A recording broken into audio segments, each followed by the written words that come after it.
બેદરકારીને કારણે 30 વર્ષીય યુવતીનું મૃત્યુ નિપજ્યું। સુરતના સિવિલ હોસ્પિટલમાં 30 વર્ષીય યુવતીના મોતને લઈને ડોક્ટરની બેદરકારીના આરોપો ઉઠ્યા છે। યુવતીને ગર્ભાશયની થેલીના સારવાર માટે હોસ્પિટલમાં દાખલ કરવામાં આવી હતી। સારવાર બાદ તેણીને છુટ્ટી આપવામાં આવી હતી, પરંતુ ત્યારબાદ તેનું સ્વાસ્થ્ય લથડવા લાગ્યું અને તેણીને બીજી હોસ્પિટલ લઈ જવામાં આવ્યું, જ્યાં બેદરકાર મેડિકલ સારવારના આરોપો સામે આવ્યા। યુવતીને ગર્ભાશયની થેલીના સારવાર માટે દાખલ કરવામાં આવી હતી। ઓપરેશન પછી તેણીને ડિસ્ચાર્જ કરી દેવામાં આવી હતી, પરંતુ તેને પુનઃપ્રાપ્તિની પ્રક્રિયા કારણે અવ્યાખ્યાયિત તબિયત પામી। ત્યારબાદ તેણીને અન્ય હોસ્પિટલમાં લઈ જવામાં આવી, જ્યાં તે જાણવા મળ્યું કે તેણીને આઈસીયુમાં લાંબો સમય રાખવામાં આવી હતી, જે પણ પરિવારમાંથી કોઈને જાણ નહોતી। યુવતીના પરિવારજનોનો આક્ષેપ છે કે સિવિલ હોસ્પિટલના મેડિકલ સ્ટાફે બેદરકારીથી ઓપરેશન કર્યું હતું।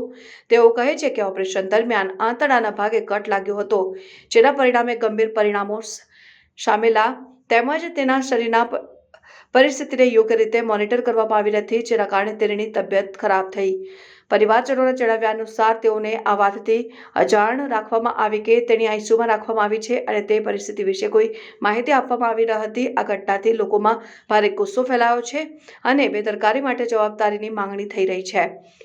હોસ્પિટલ તરફથી આ મામલે તપાસની વચનબદ્ધતા આપવામાં આવી છે, પરંતુ આ સમયે બેદરકારીના આરોપો પર કોઈ સત્તાવાર નિવેદન મળ્યું નથી। યુવતીના પરિવારજનો હવે તેમના ખોટા માટે ન્યાય માંગતા છે અને તેઓએ સ્પષ્ટ રીતે કહ્યું છે કે જો બેદરકારીના આરોપો સાચા ઠરી જાય તો તેઓ કાયદેસરની કાર્યવાહી કરવાનું શરૂ કરશે।